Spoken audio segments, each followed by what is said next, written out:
제가 오늘 말씀을 만물의 때가 가까웠으니라고 이제 오늘 말씀 안에 있는 그 내용을 가지고 제목을 정해 보았습니다. 이 베드로전서는요, 다른 말로 이렇게 불리는 말이 있어요. 희망의 편지라고 불립니다.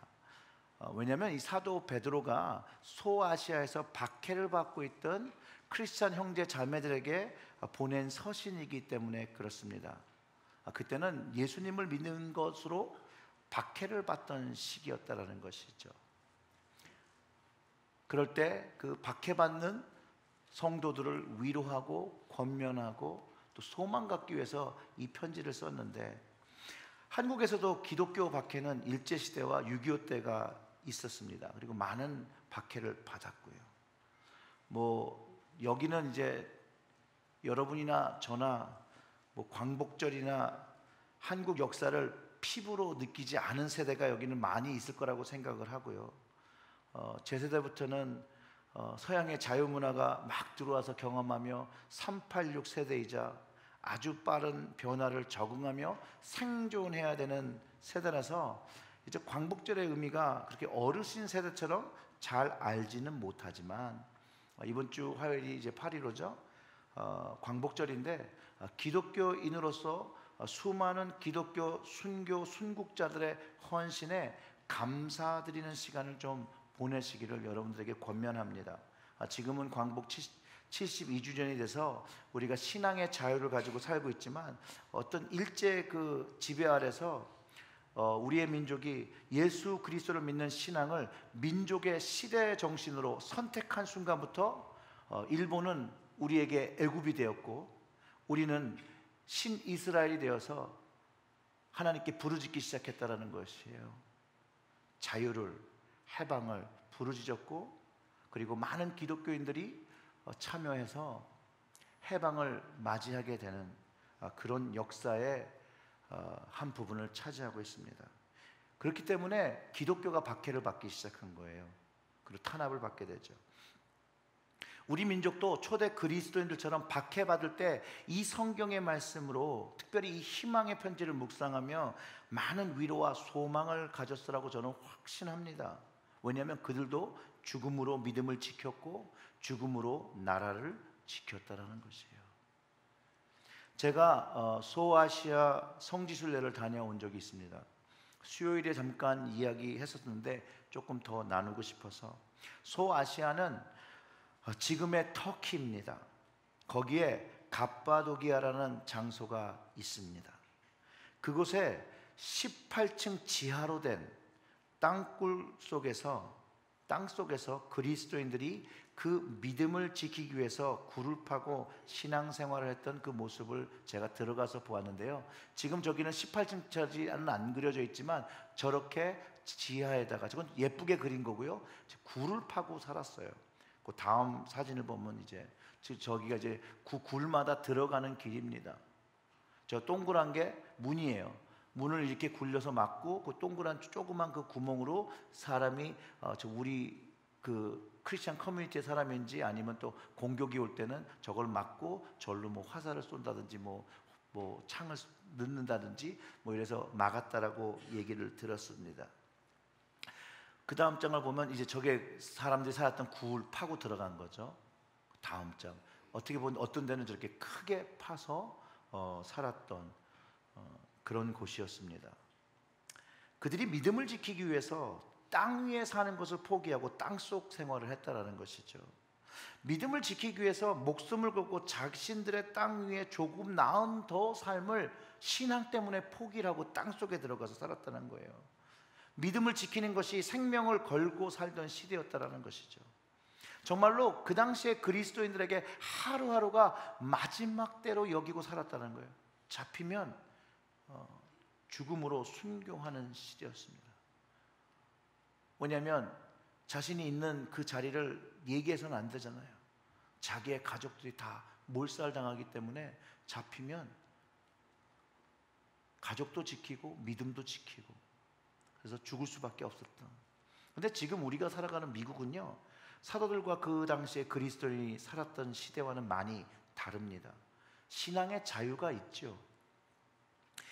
믿음을 가진다고 해서 박해를 받거나 생명을 걸어야 하지 않습니다. 그런데 여러분, 지금 우리가 사는 이 나라에 다른 나라를 보면 아직도 그들은 신앙의 자유가 없고 예수님을 믿고 개종하는 것에 대해서 박해를 2017년인 지금도 있다라는 거예요. 그리고 믿음 때문에 그 그리스도인들을 죽이는 나라들이 있다라는 것이에요. 여러분, 인도 크리스찬이 박해받고 있다는 소식을 접해보신 적 있습니까? 한 2008년 때부터 인도에 복음이 막 들어가고 이제 막 부흥을 합니다. 그러면서 박해가 시작됐는데, 이들이요 정말 예수 믿는 그 믿음을 지키기 위해 생명을 버립니다. 그리고 자신의 눈으로 자기의 가족이 죽임당하는 것을 봅니다. 그런데 믿음을 꺾지 않아요. 그리고 자기 목숨도 걸고 신앙을 지킵니다. 왜 이들이 이렇게 이 신앙을 생명을 바쳐 지켜야 되는지 여러분 그 이유를 아십니까? 근데 더 놀라운 사실은 이 인도 크리스찬들이 서방교회와 미국에 있는 그리스도인들을 위해서 눈물로 24시간 기도하신다는 사실을 아십니까? 이들이 기도하는 이유는 미국과 서방 교회들이 너무 안락한 신앙생활로 정말로 종교적으로 영적으로 타락함을 보이고 있기 때문에 애통하며 중보한다는 사실을 여러분들이 잘 아시는 그 내려놓음이라는 책을 쓰신 이용규 선교사님과 이제 교제하면서 들었었습니다. 지금 한국을 위해서 눈물 흘리며 기도하는 나라가 또 있습니다. 여러분 어딘 줄 아십니까? 중국입니다. 중국의 지하교에서 이제 올라왔죠. 그 교회들이 한국의 그 물질로 타락하고 성적으로 타락한 한국 교회를 두고 눈물 흘리며 기도하고 있다고 합니다. 오늘 베드로전서 4장 7절부터 그 10절의 말씀이요, 이 시대를 살아가는 우리에게 그리스도인으로서 어떻게 살아야 하는지를 다시 한번 생각하게 하고 방향성을 줍니다. 여러분에게는 시간의 의미가 어떻습니까? 어떤 의미입니까? 오늘 본문은 만물의 마지막 때가 왔다라고 하는데요, 이 말은 또 무슨 의미입니까? 사실 말씀에서 이야기하고 있는 의미는 하나님 나라가 도래하고 있다라는 것이죠. 주님 나라 오시는 그때를 이야기하고 있는 것이죠. 오늘 이 마지막 때라는 것이 우리에게 무엇을 가르쳐주고 또 오늘 이 말씀을 가지고 좀 우리의 삶을 돌아보는 그런 시간을 갖도록 하겠습니다. 인간의 시간은 시작과 끝이 있습니다. 인간은 태어남과 죽음이 있습니다. 이처럼 유한한 제한적인 시간을 우리는 할당받아서 살아갑니다. 어떤 종교는 이 끝에 그 죽음이 뭔지는 모르지만 뭔가 다른 길이 있을 것이라고 추측하지요. 그러나 인간이 이 제한되고 유한한 시간을 사는 것 아무도 부인할 사람이 없습니다.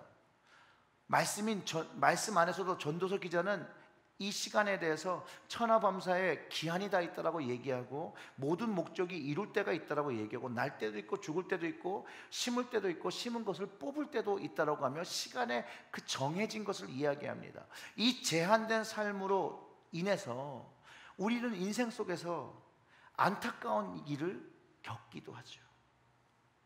마음의 상처를 입기도 합니다. 또 이 죽음을 두려워하며 살기도 하고요. 또 그 죽음 때문에 마음에 그리움을 가지고 살아가기도 합니다. 제가 처음 목회지를 미국 교회에서 했는데요, 그 교우 중에 그 90세 된 분이 돌아가셨는데 그분의 며느님 조앤 마스터라는 성도님을 만나게 됩니다. 그분이 혈액암이 걸리셔서 교회를 다니고 있지 못하셨고 이 트리트먼트를 잘해서 회복 중이셨어요. 교회는 나오지 못하시고요. 그래서 제가 신방을 하고 같이 이야기를 나누고 또 같이 집에서 예배를 드리고 3년 넘게 이제 방문을 하면서 그분들이 신앙을 좀 회복하고 다시 주님을 믿어보겠다라는 그 마음으로 교회를 나오기 시작했는데, 그것도 이제 그 남편은 아예 교회를 그 어머니가 다니던 교회였는데 13살에 컨퍼메이션 한 그 썬데이 이후로는 이제 교회를 다니지 않으셨던 분이었습니다. 근데 그분도 이제 신앙을 가지고 살려고 나왔는데 이 혈액암이 다시 재발을 한 거예요. 얼마나 충격이 컸는지 모릅니다. 정말로 믿음을 다시 가져보려고 잘해보려고 할 때 왜 이런 일이 일어나는지 정말 저도 또 같이 하나님께 기도를 물어보았죠. 그런데 한 가지 힐락 같은 희망은 수술을 하면 뭔가 되겠다라는 거예요. 수술 날짜가 잡히고 그 수술하는 날 이제 조회는 들어가고 이제 가족들과 함께 기도하면서 이제 앞으로 어떻게 해야 되는 건지를 같이 상의하면서 있을 때 수술이 시작된 지 얼마 안 됐는데 그 설전이 나왔어요. 그러면서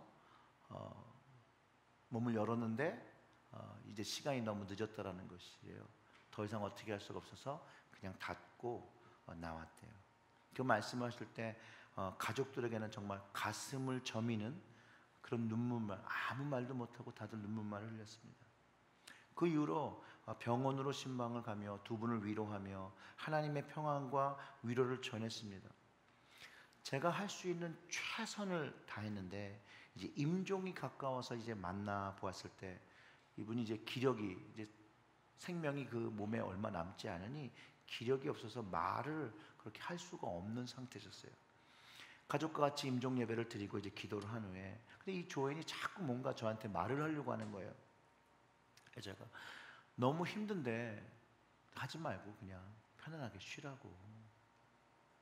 그런데도 뭔가 계속 얘기하고 싶어서 노력을 하다 안 되니까 이제 손으로 이제 바디 랭귀지로 이제 말씀을 하셨는데 그분이 한국 분이 아닌데 저한테 이렇게 이거를 이렇게 하고 싶으셔서 마지막에 그 말씀을 하고 싶으셔서 손으로 했는데 그렇게 그분과 마지막 작별 인사를 하고 천국에서 다시 보자 그리고 약속으로 했습니다. 그 당시 나이가 31살이었는데 목사인데 믿음이 좀 없어서 이분이 돌아가셨으니까 이제 이 찰스 마서란 이 성도님은 교회를 더 이상 나오지 않겠구나. 그런데 여러분 하나님의 도우심이 있었어요. 그가 장례식 이후부터 예배를 여전히 참석을 합니다. 이전부터 더 예배를 잘 드립니다. 그분은 지금도 교회를 지키고 있습니다. 조회는 죽음으로 천국에서 새로운 삶을 시작했고요. 찰스도 그 조앤의 죽음으로 주님 안에서 조앤이 없지만 새로운 믿음의 삶을 시작했습니다. 예수 그리스도의 부활을 통해서 인간의 시간의 끝이 아닌 새로운 시작이라고 새롭게 정의해 주셨다는 것이에요. 만물의 마지막 때는 예수님과의 새로운 시작, 하나님 나라와 함께 시작하는 새로운 시작을 의미하고 이렇게 본다면 소아시아 때 그때 박해받은 그 그리스도인들과 우리들이 똑같은 마지막 때를 살고 있으며 그것을 기다리며 저희 역시도 그 나라와 그 때를 기다리며 살고 있다는 것이에요. 빌립보서에서 바울 역시 하나님 나라를 위해서 그때를 기다리며 사는 것을 이렇게 표현합니다. 내가 이미 얻었다 함도 아니요 온전히 이루었다 함도 아니라 오직 내가 그리스도 예수께 잡힌 바 된 그것을 잡으려고 쫓아가노라. 형제들아 나는 아직 내가 잡은 줄로 여기지 아니하고 오직 한 일을 뒤에 있는 것은 잊어버리고 앞에 있는 것을 잡으려고 하나님의 나라를 이야기하는 거거든요. 그것을 잡으려고 한다라고 말합니다. 마찬가지로 사도 베드로도 만물의 때가 왔다라고 하는 것은 하나님 나라의 도래를 이야기하고 주님 나라 오는 것을 의미하고 오늘 말씀은 그 만물의 마지막 때가 갖고 왔다고 말하고 있고 그 시간을 우리 지금도 그리스도인들은 준비하며 기다리며 붙잡으며 살아야 한다라는 것입니다. 그것에 성도들에게 이 마지막 때를 준비할 네 가지를 가르쳐주고 있습니다. 그 네 가지는 기도하라, 사랑하라, 대접하라, 봉사하라입니다. 첫 번째가 성도들의 마지막 때에 해야 될 것이 너희는 정신을 차리고 근신하여 기도하라입니다. 그냥 기도가 아니에요. 정신을 차리고 근신하여 기도하라요. 여러분, 기도하기가 어떠세요? 쉬우세요? 뭐 쉬우면 쉽다, 뭐 어렵다, 뭐 이렇게 반응을 좀 어려우세요? 어려워요. 목사도 기도하기가 참 어렵습니다. 근데 왜 이렇게 기도하기가 어려울까? 왜 기도하는 게 왜 이렇게 어려울까요? 근데 오늘 말씀을 영어로 보면 쉽게 이해할 수가 있어요. 뭐냐면 그 정신을 차리고 근신하라는 그 말이 be clear minded and self control so that you can pray. 무슨 말이냐면 be clear mind 하고 self control 하면 기도할 수 있게 된다는 것이에요. 그럼 반대로 얘기하면 be clear minded를 못했고 self control을 못하니까 뭘 못해요? 기도를 못한다는 이야기죠. 이 이야기를 다른 이야기로 우리가 좀 바꿔서 얘기해 보면, 자, 제가 이렇게 컵이 하나 있고 컵에 꽉 물이 차 있습니다. 자, 다른 물을 채울 수 있을까요? 없을까요? 없죠. 자, 이거입니다. 우리가 기도를 잘 하지 못하는 것은 우리가 우리의 생각으로 너무 가득 차 있는 거예요. 너무나도 가득 찼기 때문에 하나님의 것을 채울 수가 없다는 거예요. 그 기도를 인도하시는 성령님의 것을 채울 수가 없다는 거예요. 비우기 전에는, 그것을 비워내기 전에 물을 비워야 다른 것을 받을 수 있듯이 우리의 생각과 우리의 마음에 있는 것들을 비워낼 때 우리는 거기에 하나님의 것으로 채우기 시작한다는 거예요. 이게 기도예요. 그래서 기도를 다시 정의해 보면 이렇습니다. 기도는 나를 비우는 작업이고요, 그리고 그 비워진 것에 하나님의 것을 채우는 것입니다. 아멘. 기도는 내가 원하는 것을 이야기하고 내 요구사항을 이야기하는 것이 아닙니다. 하나님 앞에 기도는 나를 비우고 하나님의 것을 담고 하나님의 것이 분별된 것이 내 삶 속에서 경험되어지는 것입니다. 이 첫 번째 기도 준비로 사실 두 번째 거, 세 번째 거, 네 번째 것이 가능해지는 거예요. 결국 첫 번째 이 기도가 되지 않으면 다 안 된다는 것이에요. 기도 없이 하나님이 원하는 모양으로 사랑할 수도 있고 대접할 수도 있고 봉사할 수도 없다는 얘기죠. 뭐 하려면 내가 원하는 모양으로 할 수 있겠죠. 그러나 그 결과는 참담하다는 거예요. 내가 했기 때문에. 그리고 하나님이 원하시는 열매를 맺을 수가 없습니다.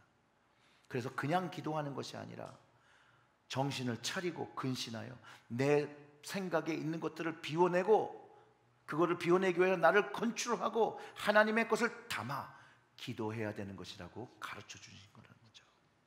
둘째로는 성도의 마지막 때 무엇보다 열심으로 어떻게 사랑해요? 내가 사랑하는 것이 아니라 서로예요. 서로. 무엇보다 열심으로 서로 사랑하는 것이에요. 여러분, 남 사랑하는 것이 어렵죠? 또 반응이 없으시네. 남 사랑하는 게 쉬우세요? 그럼 대단하신 분들이 여기 앉아 계십니다. 그러면 내 가족을 사랑하는 건 쉽습니까? 진짜 쉬우세요? 남편 사랑하기가 그렇게 쉬우세요? 왜 갑자기 웃으시죠? 아내 사랑하긴 쉬운가요? 어려워요. 누구 아멘 하셨어요? 여러분, 어떤 사랑하십니까? 근데 우리의 원초적인 모습은요, 우린 다 이기적이에요. 나도 이기적, 여러분도 이기적이에요. 역사적으로도 증명이 되었고요, 우리가 살아온 인생에 따라서 우리는 사람은 참 selfish하구나 라는 것을 경험하고 살아갑니다. 뭐 종교인, 뭐 목사 상관없어요. 다 이기적인 거예요. 솔직히 부정적인 것을 말하고 싶지 않아요. 하지만 잘못된 것이 있다면 그것도 비판되고 그리고 고쳐져야 되죠. 근데 그것이 인간적인 방법이 아닌 하나님의 방법으로 고쳐져야 된다는 거예요. 제가 이 얘기를 드리는 건 뭐냐면, 요즘 진짜 소위 대형교회 그 잘 나가는 목사님들이 부패와 부정, 이런 잘못들이 신문지상에 발표되는 거 그분들이 잘못한 거라고 그냥 치부할 수도 있는데, 저는 정말로 가슴 아픈 게 뭐냐면 그 영향이 안 좋은 영향이 돼서 믿음의 초신자들이 걸어가는 그들의 믿음에 하나님의 은혜와 사랑이 왜곡되어진다는 거예요. 왜곡되어지고, 그리고 받아들일 수가 없게 된다는 거예요. 그렇기 때문에 하나님을 아는, 적어도 십자가의 은혜를 경험했다는 사람들은 절제해야 돼요. 그리고 내 것으로 하는 것이 아니라 하나님의 것으로 하기 위해서 아까 비워야 되고 담아야 되는 거예요. 그러면 하나님을 두려워하며 경외하며 살아가야 된다는 것이에요. 여러분, LA 폭동 기억하시고, 카트리나 기억하시고, 쓰나미 났을 때 기억하시고, 특별히 우리 근처에서 났던 샌디 났을 때 여러분 경험해 보신 게 있을 거예요. 사람이 이런 극한 상황에 처하면요, 아주 극한 개인주의가 나타납니다.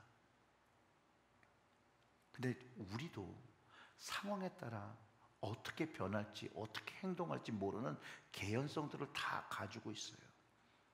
근데 그런 개연성을 가졌을지라도, 그런 파서빌리티가 있을지라도 그리스도인들은 이 말을 기억해야 돼요. 성도들의 마지막 때는 무엇보다도 열심으로 서로 사랑할지니 사랑은 허다한 죄를 덮느니라. 이게 그리스도인들이 가진 힘이었다라는 것이에요. 그리스도인들이 박해받으며 죽을 때 죽이는 사람들을, 야 이 나쁜 놈들아, 니들이 어떻게 잘 살고 잘 먹고 사는지 내가 지켜보겠다 그러고 죽었을 것 같죠? 아니요, 그러지 않았어요. 하나님, 저 영혼을 용서하여 주시옵소서. 저들이 하는 일을 알지 못합니다. 자기를 죽이는, 예수님을 닮아서 자기를 죽이는 사람을 용서하고 죽음을 택한 사람들이라는 거예요. 즉 사랑은요, 용서이자 관용이자 품어주는 것에 있습니다. 우리 교회 안에서 사랑하기가 쉬운가요? 침묵하시네 또. 그럼 혹시 이런 마음은 가져보신 적 있어요? 왜 내가 먼저 용서를 하고 내가 먼저 받아주고 왜 내가 먼저 이걸 해야 되지? 라는 마음을 가져보신 적은 없으십니까? 사도 바울이요, 그 편지를 항상 이렇게 시작합니다. 주의 은혜로. 사도 바울은 모든 교회에게 주의 은혜로 문안을 드립니다 라고 말하는 것은요, 그가 하는 것이 아니라는 거예요. 내가 하는 것이 아니라는 거예요.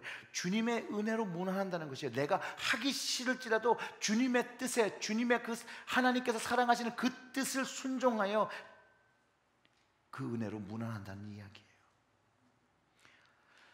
사랑하는 성도 여러분, 여러분들은 주님의 은혜로 여러분의 형제와 자매와 교회 식구들을 대하십니까? 주님의 은혜를 의지하여 무엇보다 열심으로 서로 사랑하시기를 주님의 이름으로 축원합니다. 세 번째로는 서로 대접하기를 원망 없이 하라. 이 얘기는 남을 섬기라는 얘기죠. 남을 도우라는 얘기예요. 우리는 누구를 돕고 누구를 대접하고 살아갑니까? 예수님이 하신 말씀을 통하면 우리는 누구를 대접해야 하는지 그 정답을 찾을 수가 있어요. 예수님이 적은 자에게 한 것이 예수님을 대접하였다라고 하셨거든요. 이 답이 나온 거죠. 누구를 대접해야 되는 거죠?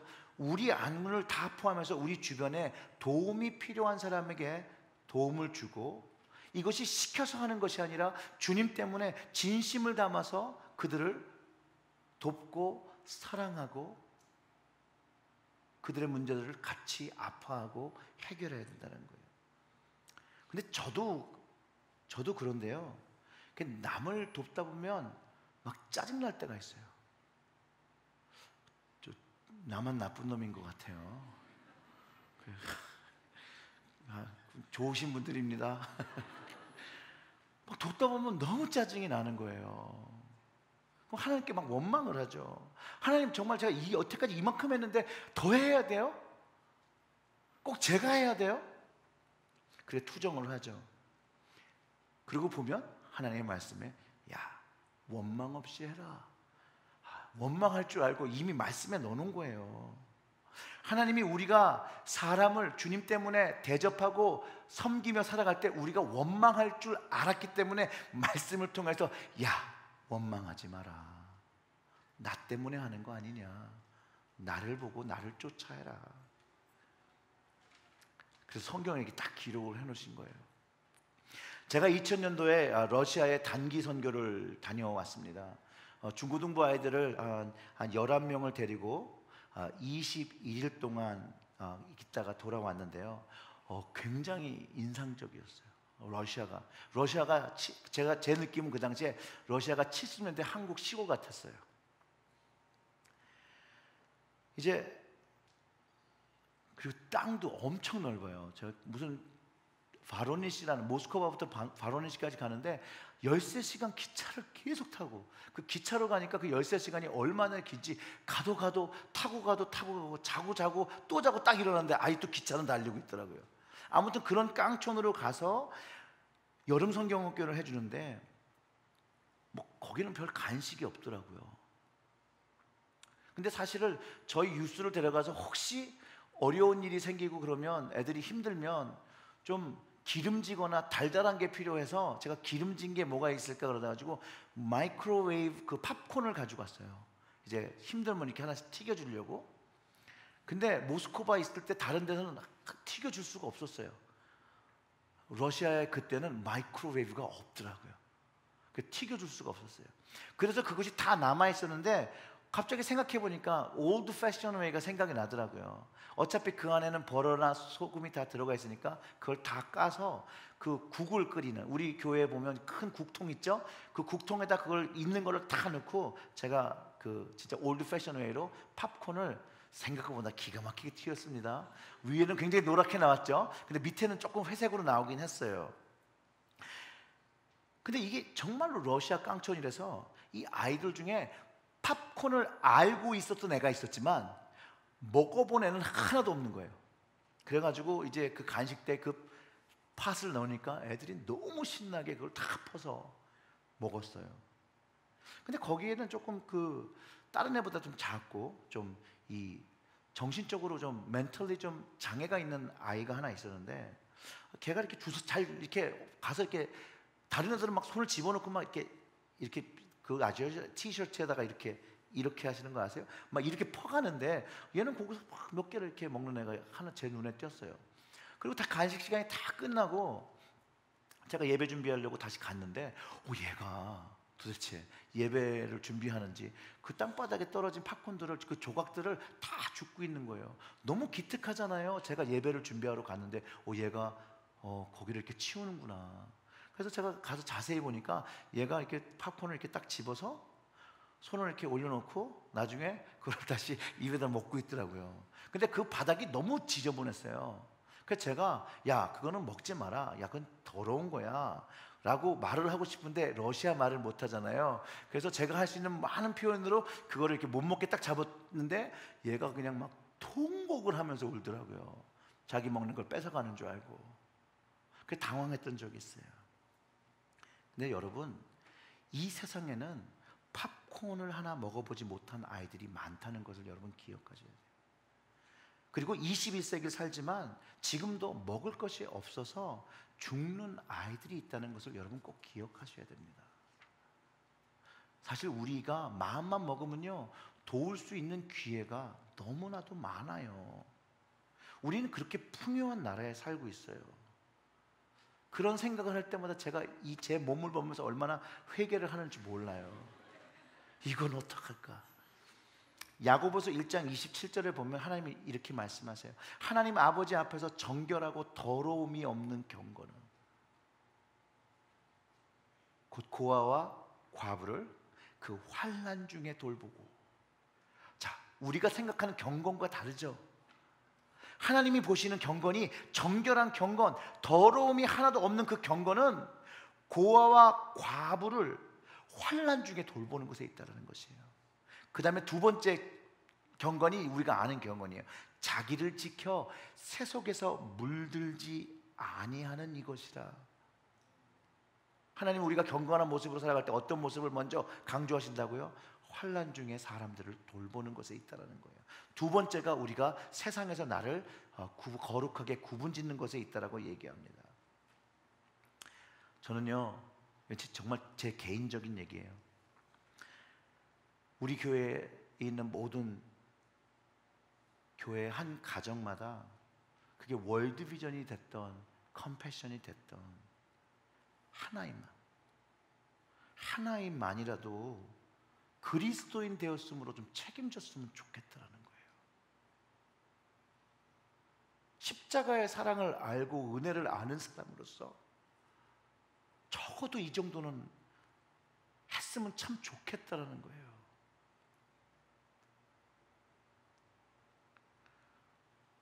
그거 하는데 원망 생기지 않을 것 같아요. 그걸 할 수 없는 능력이 여기 어려우신 분도 있겠지만 대부분의 사람들은 그 정도 하실 수 있다고 저는 생각해요. 그럴 때 우리 주님을 기쁘게 하는 겁니다. 사도 베드로가 바울에 부탁한 건데요, 바울도 자신도 그렇게 했다라고 갈라디아서 2장 10절에서 말하고 있습니다. 다만 우리에게 가난한 자를 생각하는 것을 부탁하였으니 이것을 나도 본래 힘써 행하노라.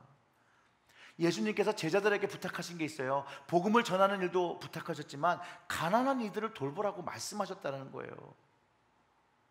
그러면서 바울이 사도 되어 복음을 전할 때 베드로가 그에게 부탁한 것이 당신도 이제 주를 따르는 제자가 되었으니 주께서 가르쳐 주신 대로 가난한 자들을 돌보라. 그랬더니 바울이 나도 그것에 대해서 워낙부터 힘써 행하던 사람이라고 얘기하는 것이죠. 마지막으로 각각 은사를 받은 대로 하나님의 각양 은혜를 맡은 선한 청지기 같이 어떻게 봉사를 해요? 서로 봉사하는 것이에요. 이 서로가 굉장히 중요한 단어예요. 사실 저거를 크게 할까 저걸 가로에 넣을까 굉장히 고민을 하다가 서로는 그냥 너무 중요하니까 그냥 띄어서 얘기해야겠다. 은사를 받은 대로 봉사하려면 내가 가진 은사가 무엇인지를 알아야 돼요. 은사가 무엇인지를 찾아야 돼요. 여러분, 하나님께서 여러분들을 선한 청지기로 저와 함께 선한 청지기로 하나님의 것을 감당하게 부르셨는데 하나님께서 주신 은사가 여러분 것이 무엇입니까? 그래야 그 선한 청지기로 그것을 감당하지요. 그것이 어떠한 재능에도 상관없어요. 음식을 잘하시면 음식으로도 봉사하실 수 있고, 대접하는 걸로, 속회를 초청하는 것으로, 음악으로, 교사로, 성가대로, 찬양팀으로, 선교로, 기도로, 믿음으로, 전도로, 청소로, 덕담으로, 같이 울어줌으로, 같이 시간을 보내줌으로, 기도해줌으로, 여러 가지가 은사가 있어요. 사랑하는 교회 여러분, 하나님이 여러분에게 개인적으로 특별히 주신 것이 무엇인지를 알아야 되고, 그럴 때 그것으로 주님의 몸된 교회를 섬길 수 있음을 감사하셔야 되는 거예요. 봉사하실 수 있을 때, 헌신할 수 있을 때 감사하셔야 되는 것이에요. 내가 은혜 받았는데 하나님 내가 이 정도 내가 하나님께 해드릴게요, 그런 마음으로 하는 것이 아니에요. 하나님께는 내가 받은 은혜 때문에 정말 감사함으로, 하나님 내가 이것을 다른 것으로 갚을 수는 없으나 하나님 이 적은 것이라도 하나님께 드리겠습니다라는 마음으로 가지고 나와야 된다는 거예요. 그 은사를 알고 서로 봉사를 할 때 하나님의 선한 청지기의 책임을 감당하게 되는 것이에요.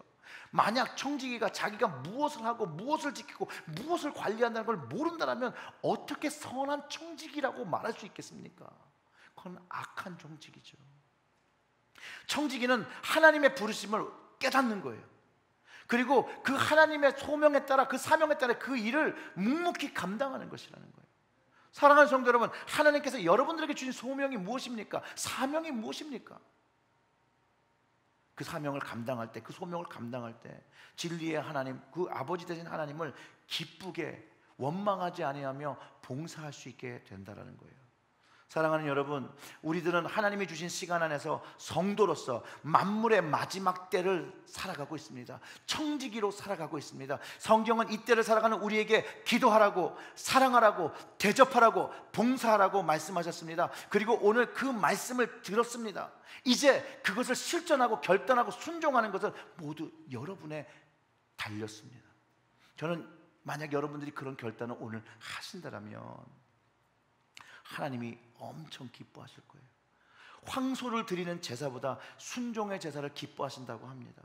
오늘 다시 한번 주님 안에서 여러분들이 하나님의 선한 청지기로 불림을 받은 것을 깨닫고 그 주신 소명을 분별하고 이제 마음을 비우며 기도하고 하나님의 것을 채우고 그 하나님께서 채운 그 사랑으로 열심히 사랑하고 원망 없이 대접하고 선한 청지기로서 봉사하며 살아가는 우리 체리엘 제일교회 성도님 되시기를 주님의 이름으로 축원합니다.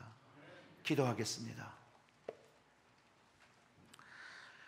주님, 오늘도 우리를 자녀로, 거룩한 자녀로 불러주셔서 이렇게 예배드리게 하셨는데 하나님 말씀을 통해서 다시 한번 우리의 모습을 돌아봅니다.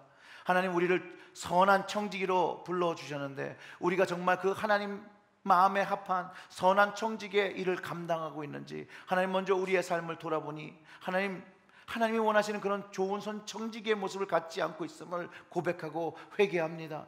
하나님, 이제 말씀을 들었으니 이제 기도로 우리의 생각과 내가 생각하고 내가 내린 결론들을 이제 다 내어놓고 하나님의 말씀을 채우고 이제 마지막 때를 살아가는 성도로서 이제 하나님 앞에 하나님의 기도를 드리며 이제 하나님의 것을 채우며 하나님의 것으로 열심으로 서로 사랑하며 서로 대접하며 선한 청지기로 봉사할 수 있도록 섬길 수 있도록 저희들에게 성령의 인치심으로 우리의 마음을 붙잡아 주시옵소서. 하나님, 이 마음이 우리의 마음에서 떠나가지 않도록 우리의 마음을 주 성령의 능력으로 지켜 주시옵소서. 이 모든 말씀 우리 구주 예수님의 이름으로 기도드렸습니다. 아멘.